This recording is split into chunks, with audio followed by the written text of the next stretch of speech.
Dans ce chapitre, l'histoire se poursuit avec la rencontre de Luffy et Loki près de l'arbre Yggdrasil. Il est révélé que Loki s'est battu contre le roi Harold, qui est à la fois son père et le roi d'Elbaf, et qu'il est même parvenu à tuer son propre père. La raison pour laquelle Loki a commis cet acte est qu'il convoitait un fruit du démon légendaire, considéré comme un trésor inestimable de la famille royale. Après avoir vaincu le roi Harold, Loki a finalement consommé ce fruit du démon. Le roi Harold était en réalité un personnage très puissant, étant donné qu'il régnait sur un royaume de guerriers comme Elbaf. Cependant, Loki a réussi à le vaincre même avant de manger le fruit du démon, ce qui prouve que Loki était déjà extrêmement habile dans l'utilisation du haki, maîtrisant les 3 types à un niveau très élevé. De plus, Loki excelle également dans l'utilisation des armes. Il est montré portant une grande hache accrochée dans son dos.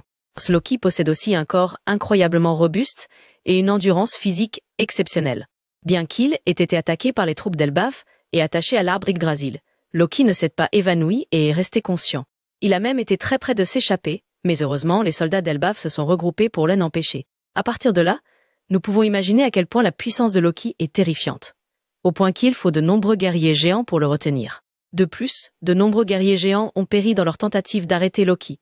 Dans le chapitre précédent, un membre de l'équipage des pirates, Gen Warrior, a déclaré que tout prendrait fin si Loki venait à se libérer. Actuellement, il est enchaîné très solidement, mais si ces chaînes venaient à se briser, une catastrophe immense se produirait.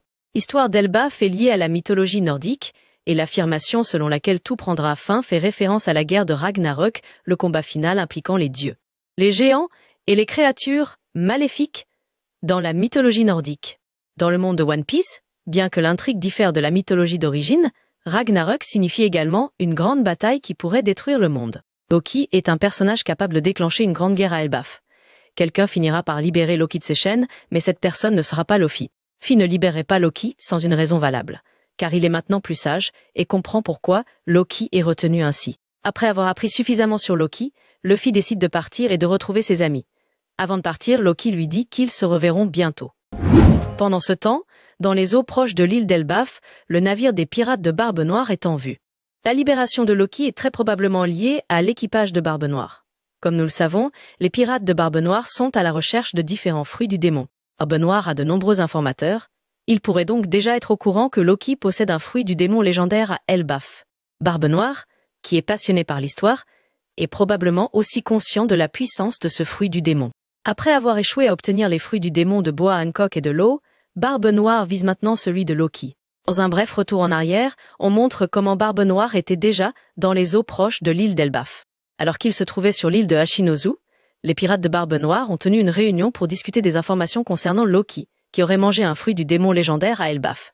En réalité, les pirates de Barbe Noire sont très occupés en ce moment. Tout d'abord, ils doivent s'occuper de Garp.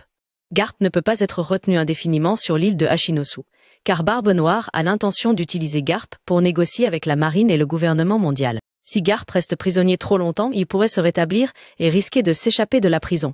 Deuxièmement, Caribou est arrivé sur l'île de Hachinosu et a fourni des informations à Barbe Noire concernant l'emplacement de 2 armes antiques. Bien sûr, Barbe Noire ne restera pas les bras croisés après avoir appris cela.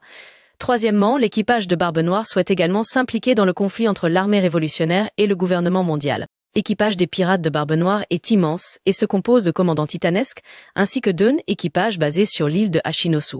Pour mieux gérer son groupe, Barbe Noire a réparti les tâches parmi ses membres. Certains sont chargés de protéger la base, tandis que d'autres sont responsables de négocier, de traquer les armes antiques et de chasser le fruit du démon de Loki. C'est compréhensible, car dans la dernière saga, les pirates de Barbe Noire joueront un rôle crucial.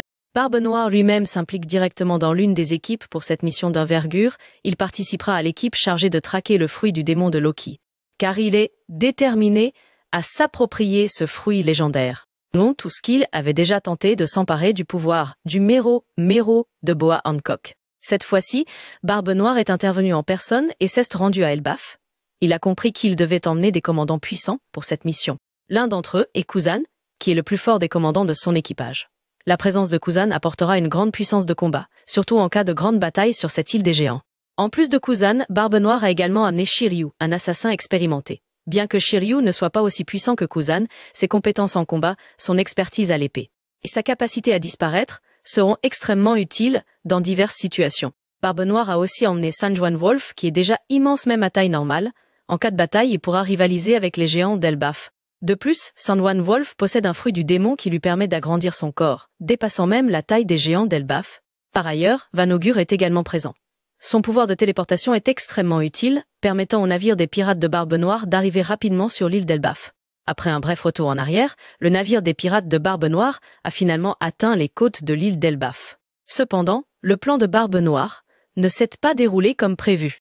Avant qu'ils ne puissent s'emparer du fruit du démon de Loki, ils ont été détectés par les géants gardiens de l'île. Et une bataille éclata inévitablement.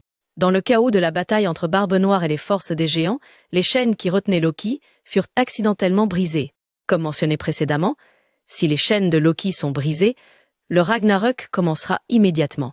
Loki est un être intelligent et il ne souhaite pas s'impliquer dans le combat entre Barbe Noire et les géants. Fort de son expérience, Loki réalise que des actions irréfléchies risqueraient de le faire capturer à nouveau.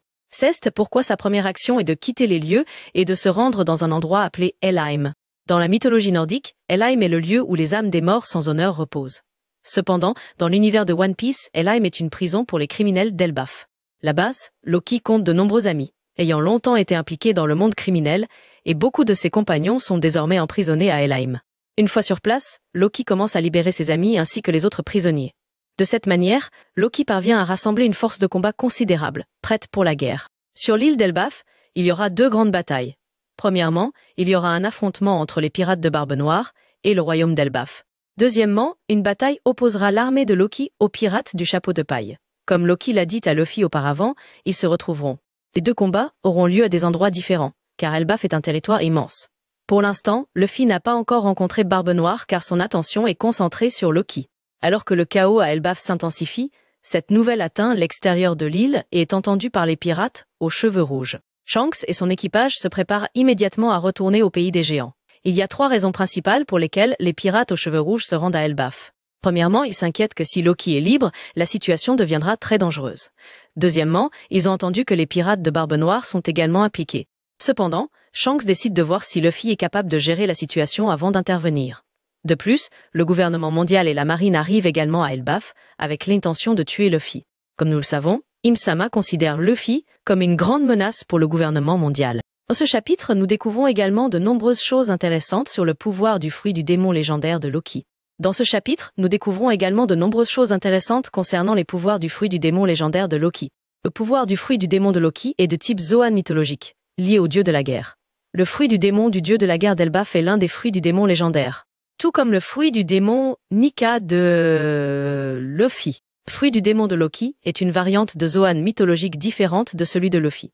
Le dieu Nika est décrit comme un dieu bienveillant, tandis que le dieu de la guerre d'Elbaf est un dieu maléfique.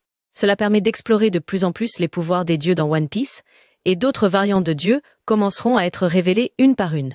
Voilà quelques théories intéressantes du chapitre 1131. Qu'en pensez-vous? N'hésitez pas à laisser vos commentaires ci-dessous.